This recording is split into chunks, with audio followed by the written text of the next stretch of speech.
Snow, go away. Bukas na po ang flight ko pero nag-snow pa. Oh, Christmas. Ito, after that, nag-mass para maging blessed ang ating Christmas. Oh, yes. Ito na. Today is the day. Magpa-fly na tayo papuntang Philippines. Oh, ayan. Rampa. Shopping. Oh, ayan na. Ang aeroplano. Excited ng bakla. Yan. Rampadora ang peg. Sige lang. Aura. Para patignan ang mga maleta ng mga kasabay sa aeroplano. Baka may mga nakalagay ng mga hindi natin alam, mga bomba. Charot, joke lang. Ito sige yan, mga tourists na from Taiwan. Oo, yan, papasok na sa aeroplano. Yan, sige, laban pa ang pila, stranded. Yan, nasa loob na. Yan, medyo ayan, punuan ng peg. Yan, sige, nagbayad pa kayo ng mga ticket nyo. Yan, supladang stewardess. May mga patibig sa loob.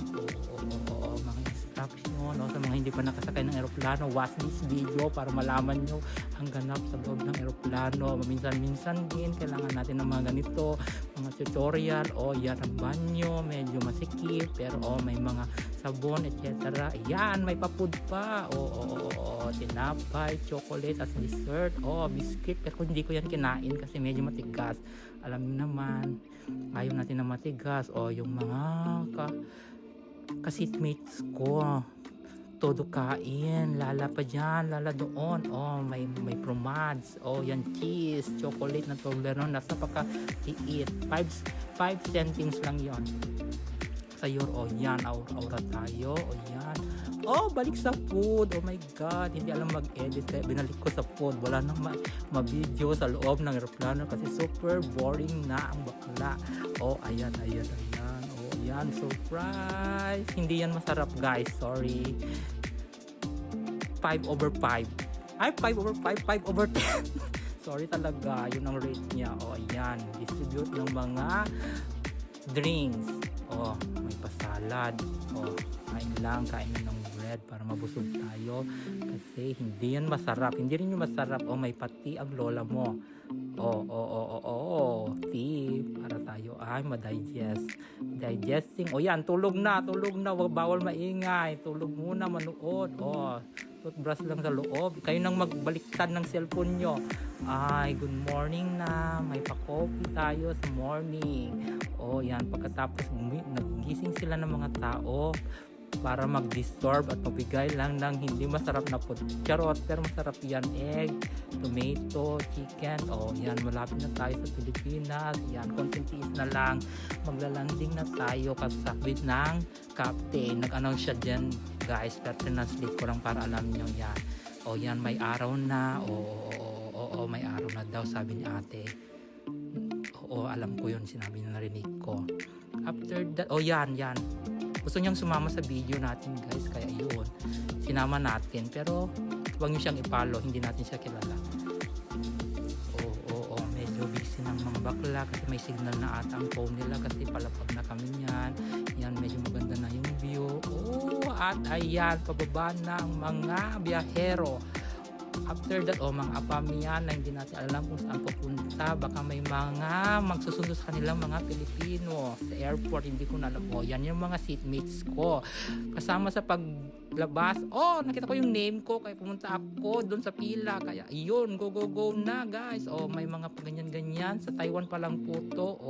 Ayan na ang isa pang aeroplano. Nakakapagod. Pero solid. Pilipinas na. Waiting tayo ng mga baggage.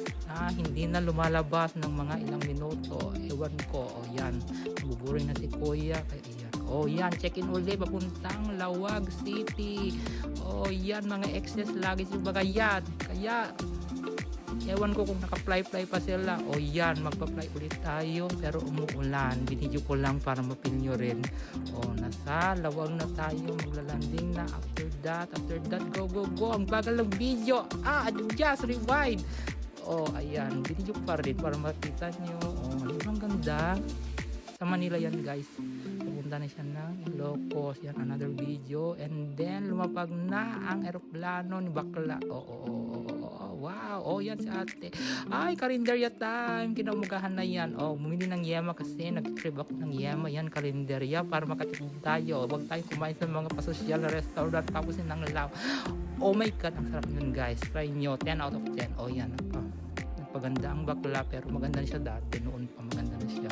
Pero okay lang kung sabihin niyo hindi. Pero magandang kalooban niya. Oh, yan. Oh, yan. Ang ganda naman ng... Oh, yan. Oh, di ba? Nakaka-relax. Oh, busy-busy ang mga tao. Tapos umili ng Dunkin' Donut. Dunkin' Donut ba yan? Mr. Donut. Pero sabi nila mas masarap ang Dunkin' Donut. Mr. Donut. Ewan ko. Ilan na natin. Oh, yan. Bumili kami. Yan ang binayaran ko para makita nyo rin. Pero may mga tinanggal siya doon. At yan, nabigay kasi tayo sa mga kids. Kasi alam nyo na Christmas is para sa mga kids. O yan, go na kayo girls. Alis na sa video. O yan, huwag kayo mag-expose. Marami tayong exposure dito. Tapos nag-milk tea din. Pero ewan ko lang kung masarap siya. Pero tingnan natin. O yan, sip-sip. Oh, bakla ang reaction niya. Hindi siya masarap. Ewan ko lang sa iba. Pero for me, hindi. Ayan, bumili tayo ng bagnet. Ewan ko kung ilang kilo ang kwa. Pero sabi ni ate, ewan ko yung sinabi ni ate, pero medyo maalat siya. Pero nagpa-taste na siya. Oh, pre-taste daw, sabi niya doon. Dadab ko na lang yung sinabi niya. Masarap yan, sir. Pre-taste yan. Yan. Tikman mo. Yan. Oh, kinuha ko yung isa. Tinikman ko. Sabi ko naman maalat. Yun, dinab ko na lang, girls. Guys pala. Yan, kinain ko rin ang pre-taste ni ate na nagtitinda ng ako kung tinitinda niya. Yun lang. Tapos yun, sinipsip ko yung kamay ko kasi may mga salty kaya kirain ko yan. Ewan ko ilang kilo pero ang mahal ng binayad ko dyan. Pero umili pa rin ako kasi sa sales ni ate at sa galing niya mangbudol. Yun. Ate, promote ko siya, matatagpuan siya sa bayan ng Santo Domingo, Ilocos Sur. Kaya go na kayo kung gusto niyo kumain yan. Kung bumili rin ako ng longganisa, kaya gusto kong tikman kasi gusto kong mag-uwi dito sa Paris ng longganisa. Oo, yun lang, longganisa. Tapos yun, binayaran ko na, binalot-balot na ni ate. Tapos may nakita kami nag-iihaw ng mga isda. At si ate naman nag-iihaw, sabi niya marasarap ang kanyang mga presko. Kaya bumili kami. O, tignan mo, presko daw. Tapos iyan, o yan, pili-pili lang kami, pili-pili lang. Tapos yun, sarap din siya. In fairness naman sa ko yun ang pagkain namin ng dinner. Yun lang ang ganap namin. Bye!